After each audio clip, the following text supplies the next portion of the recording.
Picture this. Somebody breaks into your car tonight. You don't chase them down the street. You don't grab a weapon. You pick up your phone and you call the police. Somebody cheats you out of money. You don't take it into your own hands. You file a complaint. You go to court. You let a judge decide. Somebody hurts a person you love, and the entire weight of the law moves in to handle it. You almost never think about this, but your whole life rests on one quiet assumption: that somewhere out there is a force bigger than you, and when something goes wrong, that force will step in. Now take it away. All of it. No police, no phone to call them with, no court, no judge, no prison, no law written down anywhere, because writing itself hasn't been invented yet. There is no building you can drag a wrongdoer to. There is no official whose job is to make things right. There is just you and about 30 other people standing in the middle of an enormous wilderness. And one of those 30 people has just done something that puts everyone else in danger. So what happens to them? Who decides? And what does justice even look like when there is no one whose job it is to deliver it? That was not some rare nightmare scenario. For most of the time that humans have existed, that was simply how the world worked. And the way our ancestors solved this problem is one of the most clever, most invisible, and most quietly terrifying systems ever built by human beings. Because here's the part nobody tells you. That system never went away. It's still running, right now, inside your own head. Let's go back, roughly 50,000 years ago. Long before cities, before kings, before farms, before money. Picture a small band of people moving across an open landscape. They sleep under the sky. Everything they own, they can carry. The group is small, around 30 people, sometimes a little more, sometimes fewer. They've known each other their entire lives. They are bound together by blood, by marriage, by the simple fact that alone, none of them would last very long. There is no leader in the way we picture a leader. No one gives orders that everyone must obey. There is no police force because there is no concept of a police force. There is no jail because where would you even build one? And who would guard it? And how could a group that has to move to find food drag a prisoner along behind them? There is no executioner with an official title. And yet, this is the strange part. There is order. People don't simply murder each other over scraps.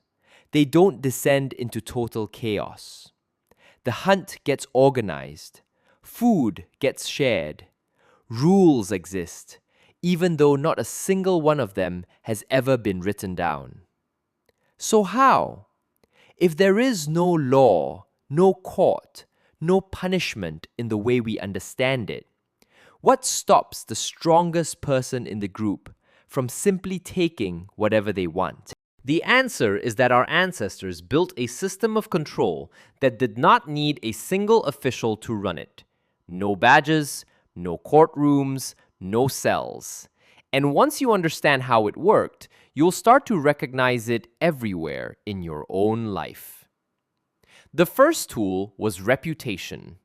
Think about how much of your life is anonymous. You walk through a city where thousands of people don't know your name and will never see you again.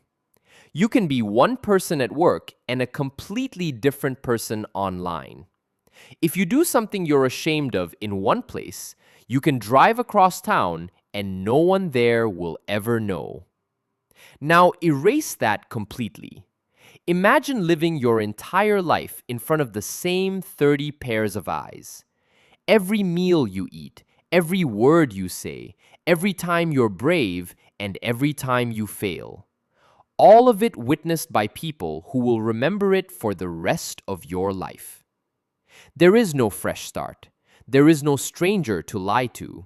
In a group that small, everyone knows everything about everyone. So when meat is divided after a hunt, you cannot quietly take more than your share. 15 people saw exactly how much you took. You cannot pretend you were brave when you ran. They were there. Your reputation is not something you can fake or escape.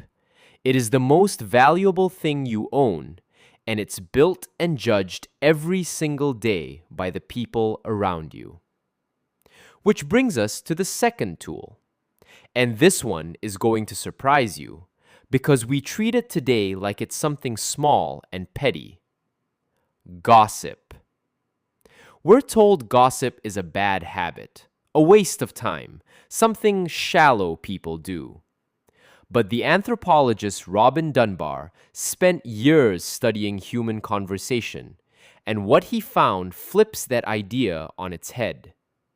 When he listened to what people actually talk about, the overwhelming majority of it was not facts or ideas or the weather. It was other people. Who did what? Who can be trusted? Who behaved badly? Who broke a promise? The bulk of ordinary human conversation, then and now, is people tracking the behavior of other people. In a world with no newspapers and no records, gossip was the information network. It was how the whole group stayed in sync about who was pulling their weight and who was cheating. If a man took more than his share at one fire, by morning, every fire knew. Gossip was the news, the trial, and the verdict all at once, and it traveled faster than any official ever could. You didn't need a courtroom to put someone on trial. The trial happened in 100 quiet conversations, and the whole group reached its verdict without ever holding a single formal meeting. But reputation and gossip only tell people who broke the rules. They don't yet stop the strongest, the bravest, the most successful person from rising up and dominating everyone else. So there was a third tool, and it's maybe the strangest one of all. Forced equality. Picture the best hunter in the group. He brings down the biggest animals. He feeds everyone. By every modern instinct, you'd expect him to be celebrated, made a chief, handed power. That's how we imagine success works. The winner rises to the top. In these groups, the opposite happened. The anthropologist Christopher Bohm studied dozens of these societies, and he found something he called a reversal of the usual order. The group, the many ordinary members together, actively kept any single person from rising above the rest. And the way they did it was almost ruthless. When a skilled hunter came back with a huge kill and started acting proud, started acting like it made him better than everyone else, the group didn't praise him, they mocked him. They joked about how scrawny the animal was. They downplayed his catch right to his face. Among some groups studied in southern Africa, this was almost a ritual. A man brings back a magnificent animal, and his friends shake their heads and tell him it's a worthless little thing, hardly worth carrying home. They do it on purpose. They do it precisely because the meat is excellent. Because the moment he believes he's above them is the moment he becomes dangerous. Anthropologists call these leveling mechanisms. tools the group uses to flatten anyone who climbs too high. Pride wasn't a private flaw you could keep to yourself. Pride was a threat to the entire group's survival. Because a group ruled by one dominant man is a group where the rest no longer matter. So pride was punished the instant it appeared. Not with violence, with laughter, with humiliation, with the quiet, constant message, "You are not above us." And if reputation failed, and gossip failed, and ridicule failed, there was a final tool, the last one, the heaviest one. And to understand it, you have to throw out everything you think punishment means. We think punishment is something done to you. You're locked up, you're fined, something is taken, or some pain is added. The ancient ultimate punishment was the opposite. Nothing was added at all. Instead, everything was taken away. The punishment was that the group simply stopped. Stopped noticing you. Stopped speaking to you. Stopped sharing food with you. Stopped helping you on the hunt. Stopped sitting beside you at the fire. You were still there. You could see them, hear them, reach out toward them, and they acted as though you had become invisible. This is ostracism, total exclusion. And here is why it was the most feared punishment of all, far more feared than a beating. Out there, in the wild, alone, a single human being is one of the most helpless creatures alive. You can't hunt large animals by yourself. You can't stay awake to guard against predators every night forever.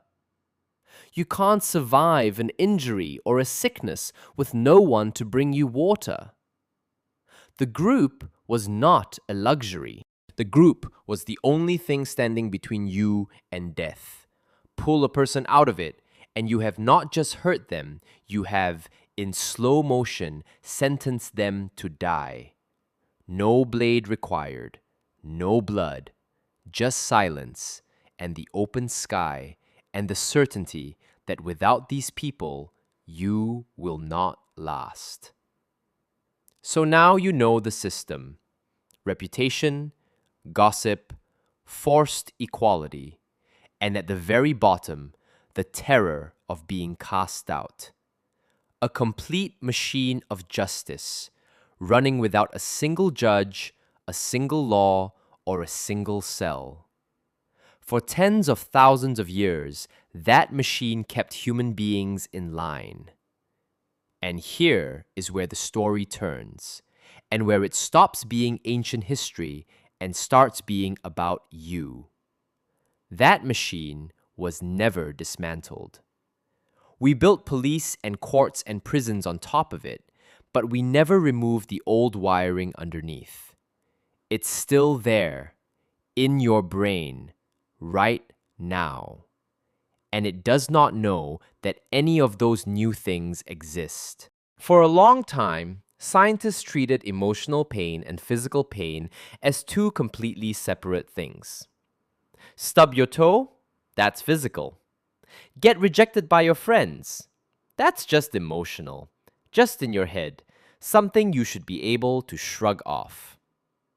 Then, in 2003, a researcher named Naomi Eisenberger, working with Matthew Lieberman at the University of California, decided to test that assumption directly.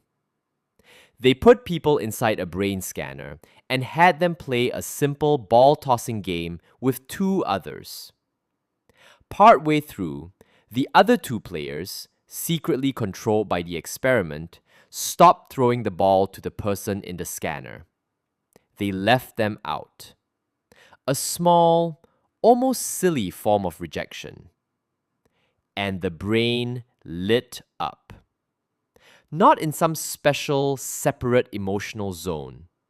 It lit up in the very same regions that process physical pain. The brain of someone being left out of a children's ball game was reacting as if the body itself had been injured. Sit with that for a second. To your brain, being excluded does not feel like an insult.